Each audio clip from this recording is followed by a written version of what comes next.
Hello, you're listening to Sending the Experts with Georgina Durrant. This podcast is all about teaching and supporting children and young people with special educational needs and disabilities, SEND.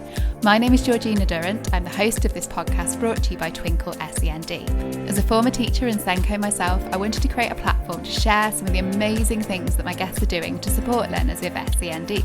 So whether you're listening on your commute, tuning in whilst walking your dog, or curled up on the sofa with a nice cup of coffee, thank you so much for joining us. In this episode, I'm joined by Helen Hayes MP, who is Education Committee Chair, and she's here to talk about the Education Committee report, Solving the SEND Crisis, which is a new Education Committee report out today that calls for culture shift and funding to make mainstream education genuinely inclusive. And this report provides recommendations ahead of the Government's Schools White Paper, which is due to be published in autumn. Hi Helen, lovely to meet you.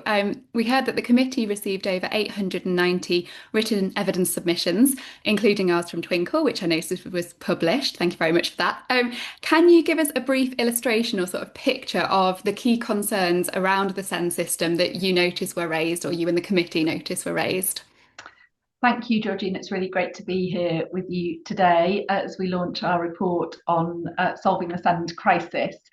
We did receive, as you said, an overwhelming number of pieces of evidence. I'm really grateful to everybody who submitted evidence to the inquiry.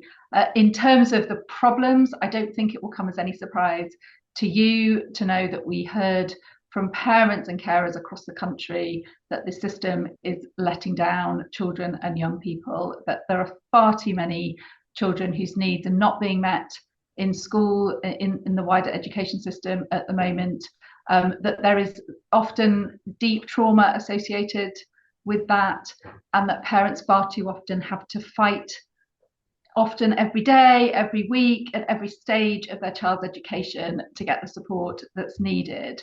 But the system isn't only failing parents and children. The system is also not working for professionals who work within it, who are often not properly equipped to deliver the support that's needed. And it's not working for local authorities who are being driven to the edge of bankruptcy as a consequence of the deficits that are accumulating in their budgets in relation to SEND as well. So the problems across the system at the moment are comprehensive. It is a broken system that isn't working, and what we tried to focus on in the report is what reform might look like, what are a set of recommendations that the government can take forward that would start to improve this situation and get it working better for everybody. Yeah, brilliant. I noticed when I was at the Westminster Hall debate on Monday regarding what was to do with EHCPs, but also about SEND provision in general, I noticed you said something that really struck with me and something I completely agree with. And you said the trust and confidence of parents in the system is utterly broken. And I think, we know that. And I just wondered what recommendations are within the report and what recommendations you have to sort of rebuild this trust. How are we going to do it? So we're clear that reform has to be delivered with parents as well as with professionals, and the government needs to be engaging with parents, with the organisations that represent parents, as it is engaging with professionals as well. All of that needs to happen together. We believe and we recommend in the report that accountability is strengthened across the system as a whole. At the moment, what we see is that the accountability for parents, the access to redress if something isn't working, rests almost entirely on the statutory part of the system, on the EHCP process. So there's very little accountability for ordinarily available provision. For SEND support, there is next to no accountability for NHS services and the role that they have to play in supporting children to be able to be accessing education.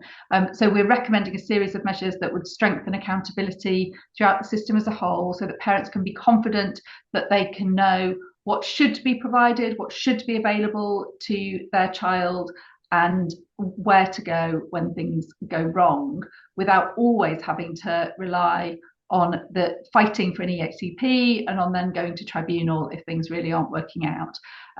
We also are recommending that parents have the right to much more involvement in decisions about their children. We went to Ontario in Canada and we learned lots of lessons from the system in Ontario. It isn't a perfect system, but it is a system that works pretty well. And one of the features of the system in Ontario is that parents have a right to attend any meeting where their child is being discussed and where decisions are being made about their child. That's very, very different to the way that the system works here, where often a panel will meet. You can know as a parent that nobody on the panel has met your child. A report has been written that may or may not be accurate. It's no wonder that parents have so little trust and confidence in a system that runs like that. We believe, and we've seen evidence in Ontario, that when parents are treated as partners in their children's education, that helps to build trust and confidence, and it works better for everybody. Yeah, brilliant. One thing you mentioned about the accountability, and I noticed in the report it said about a standardised national framework for support for children with SEND. I wondered, so this would be presumably for children who haven't got an EHCP, but before that, I wondered how that would work in terms of our accountability, what you're proposing. So if things are, we place quite a lot of emphasis in the report on definitions. We think that the government should be defining what an inclusive mainstream school looks like, what are the features of an inclusive mainstream school, and that extends to ordinarily available provision and SEND support where we are recommending a national standard. But the point about having that is so that parents can have a really clear understanding of what should be available in their school, what good looks like, and then because it would be a national standard, that there is redress through the inspection framework, through area SEND inspections, and potentially through the local government ombudsman when things are not being done as they should be. Yeah, and I suppose the worry that a lot of parents will have around that is that already we have laws in place around EHCPs, and they're already not being. We know local authorities are not always sticking to the rules around EHCPs, etc. How will we ensure, if there's another layer of accountability, how will we make sure that it is that the accountability actually does work? So I think accountability is about building trust and confidence so that parents know that there's somewhere to go when it goes wrong. But almost even more important than accountability is what we're saying in the report about delivering inclusivity in mainstream schools and the whole school approach that's needed for that. This is about getting things working better, even more than it's about where to go when it isn't working.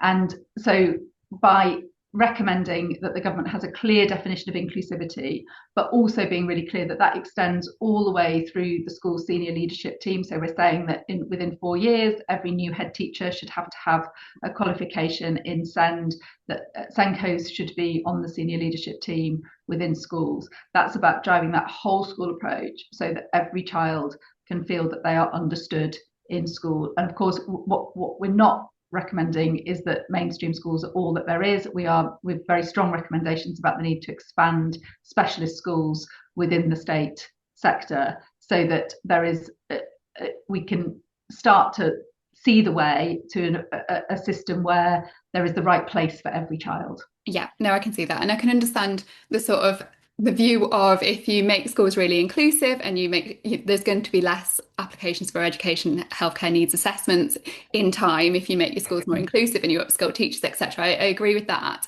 in principle, not for all cases, because obviously some children with complex needs will always need an EHCP.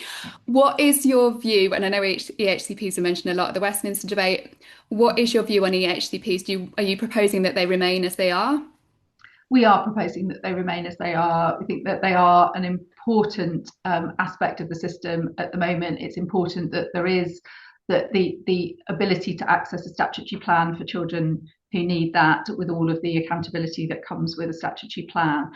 We have seen evidence in schools in England and also in Ontario that when there is genuinely inclusive practice in mainstream schools, that reduces the reliance on that statutory part of the system. We went to visit one school where they told us, we're not a net generator of new EHCPs, and we have children who, if they were in another school, may well be seeking EHCP, but because of the whole school approach to inclusivity that we have, we find that they tend not to need it here, and we get really good outcomes. I think parents don't start off in their child's journey through education wanting a particular document.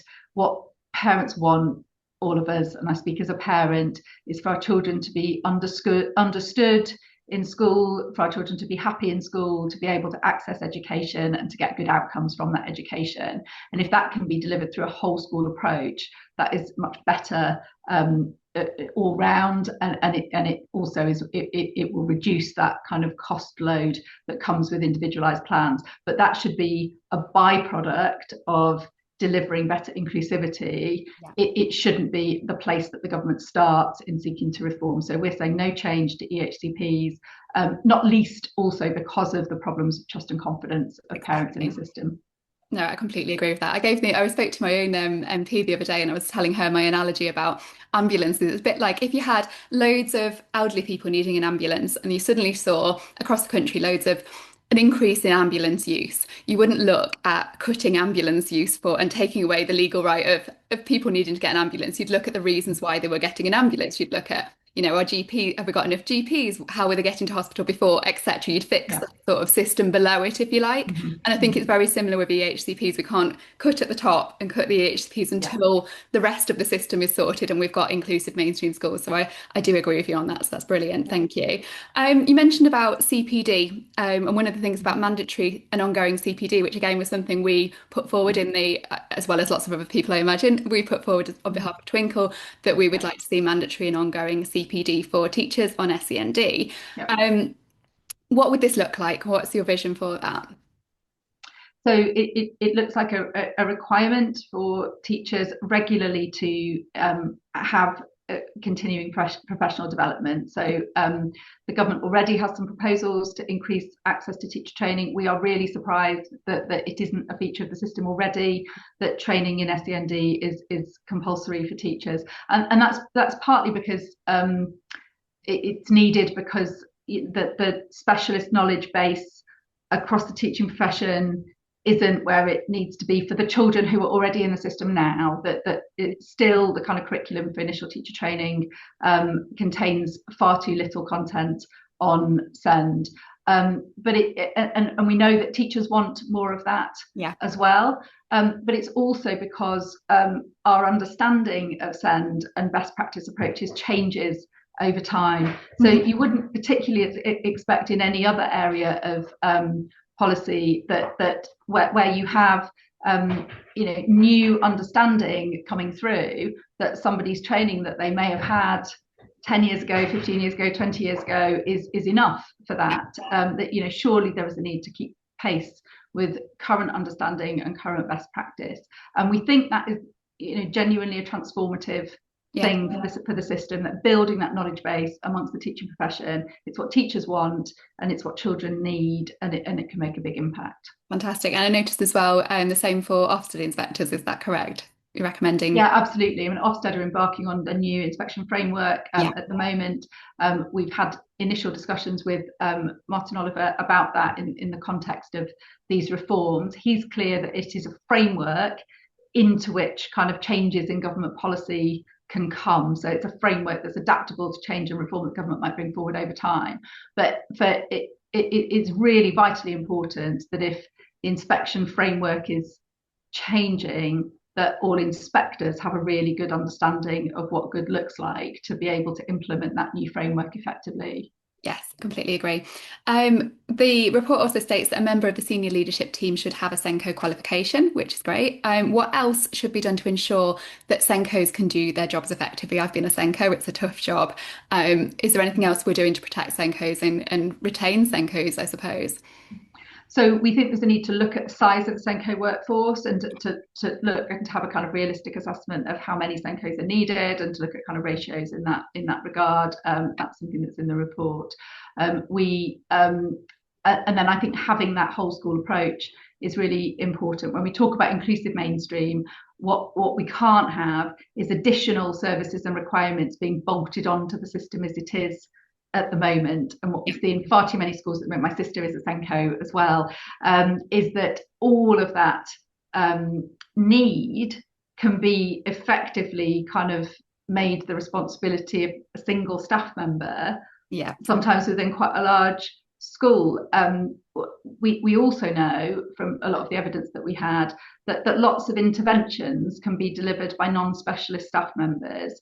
So what we want to see, for example, we're recommending with speech and language therapists that the government gives attention to how speech and language therapists can be deployed in early years settings, for example, in training early years practitioners to be able to deliver interventions in those settings on a kind of day-to-day basis, so that we're spreading the professional knowledge, and that leaves whether we're talking about Senkos, whether we're talking about SLTs, it leaves those professionals able to deploy their expert knowledge in the most effective way. Yeah, brilliant. The other angle as well is to look at teaching assistants. So we know, I think it mentions in there that a wage that reflects the role complexity, which I think is really important. I think TAs will be pleased about that, but I am concerned it comes on a backdrop of majority of leaders looking to cut TAs this year due to budget. So I just wondered how that would work.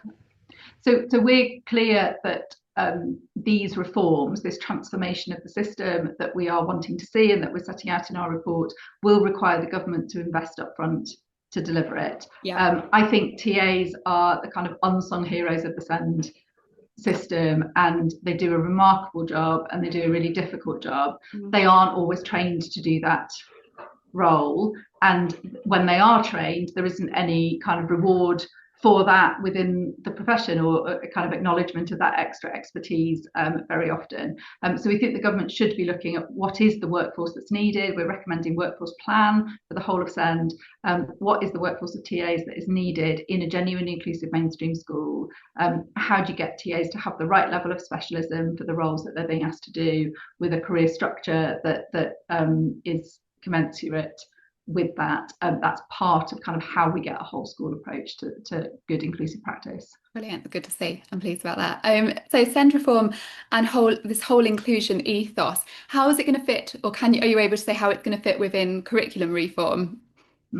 So we're looking separately at the curriculum and assessment review as it's being developed, but we're clear about curriculum. We heard one of the most powerful evidence, probably the most powerful evidence session that we had in terms of the oral evidence that we took in Parliament, was from children and young people themselves with recent experience of the SEND system. And they spoke about the curriculum and assessment framework, and they spoke about the need for adaptability to meet the needs of children with SEND. And so that's something that I hope the government will be taking a comprehensive approach to at different areas of reform, so that as Becky Francis is coming forward with her review and the government is responding to that, the government is also considering what that means for their aspiration to build an inclusive mainstream system, and that the two things work together so that there's appropriate flexibility and adaptability within the curriculum to make sure that it works for every child. Yeah, brilliant. And I think that goes alongside as well. Another concern of mine was around sort of behaviour approaches and approaches around attendance, and if there will be enough flexibility in the system for, and uniform, all these policies that are in place that need a bit of flexibility often for our learners with SEND, around sensory differences, perhaps for uniform, or, attendance with emotional based school avoidance. All of this, I feel like there's a bigger picture here, and I just wondered how behaviour and attendance will feed into this. Yeah, so that's why we're being very clear in our recommendation that the government needs to set out what an inclusive mainstream school looks like and really define it carefully. And it is about absolutely all of those things. And we know that often there are small changes that can be made that make the difference between whether school is a tolerable place for a child with additional needs to be or not. And if the government is right to emphasize the importance of attendance, of being in school, but quite a large part of that for children with special educational needs and disabilities is about schools adapting to make school an appropriate and a tolerable place to be for those children. And if that means flexibility on uniform, if it means having a kind of appropriate number of breakout spaces, if it means looking at the acoustics in a school building, at the lighting, at the outdoor space, at what happens during break time, often those are small changes that make a really big difference. But those are the things that we mean when we talk about embedding SEND good practice and inclusivity across the whole of a school. Yeah, no, I completely agree. And we need to make sure, they're not just being able to tolerate school, but they're absolutely thriving in that environment. Exactly. Yeah. And my last question for you was about, you mentioned the model that they can learn from that already exists in the Canadian state of Ontario. Can you tell us what you learnt from there, and if there's any downsides, I suppose, to their model? So I think they also the downside that we found is that they're not immune from challenges around the cost of their system, that they're not as nearly as significant as the challenges we have in our system, but they did talk about, everybody we met with did talk about kind of cost pressures and the struggles that they have on that front. But what we found in Canada was good inclusive practice embedded across all of their mainstream schools, with a very sort of clear and defined approach to delivering specialist places in special schools for children who really need that, but the vast majority of children being catered to very, very well within specialist schools. They have a system where parents are around the table at every meeting involving their child, and partners in the education system on an equal basis with professionals working with their child. That helps to build trust and confidence in the system. We have professional specialist provision being delivered within mainstream schools, so not too dissimilar to the resource-based model that we have here, but on a very, very integrated basis and with very, very good specialist expertise in those settings, and a really thoughtful approach to the arrangement of buildings and spaces and how children with who need to access specialist provision on a mainstream site are able to do that. So it was a very impressive system to see. And I think the other thing that we found was that they have a system where it is assumed that support will be provided as soon as a need is identified. So they have none of the kind of queuing up that we have in our system, long waits where schools can often say there's nothing we can do until they have an assessment, until they have an EHCP, because they have good SEND knowledge and good practice embedded across the whole of their system. They are well equipped to start to deliver support as soon as the child is presenting with a need, and that worked really well in our opinion. And that was reflected, I think, as well in the Westminster Hall debate, wasn't it? There was a lot of talk about early identification and support, and I hope that's a theme within the SEND reforms when they come. I know I said last question, but just one more. The bit about parents being equal partners, and I really like that. But the other bit that I noticed you said was about the resource provisions. And I wondered, I know lots of schools are setting up resource provisions at the moment. We've got guidance on Twinkl around that. But there doesn't seem to be very much guidance governmentally on resource provisions at the moment. And I wondered if that's a gap that you're recommending as part of this inclusive mainstream schooling, if there's going to be some guidance around resource provisions or SEND hubs or whatever you want to call them, so that schools feel a bit more empowered when they're setting them up, because we know schools are already setting them up themselves. But I think there has to be, and I've seen, as a constituency MP, I've seen resource bases work really well, and I've seen resource bases that are really not working well at all, and essentially just where children are looked after for the day rather than kind of getting very much input into their education. And I think this is part of kind of why definitions matter. It is there is absolutely a role for that provision, but it's got to be good. And in order for it to be good in every setting, the government has to be clear about what is the expertise, what are the kind of space requirements. One of the things that we saw in Canada, which was really lovely, was a very child-centered approach, so that every single child had a plan which specified the extent to which they were in the specialist provision within the mainstream school or in a mainstream classroom. And for some children, that meant that they were entirely in the mainstream classroom, receiving additional support in their classroom or with their teacher, getting some advice about the adaptations that they needed.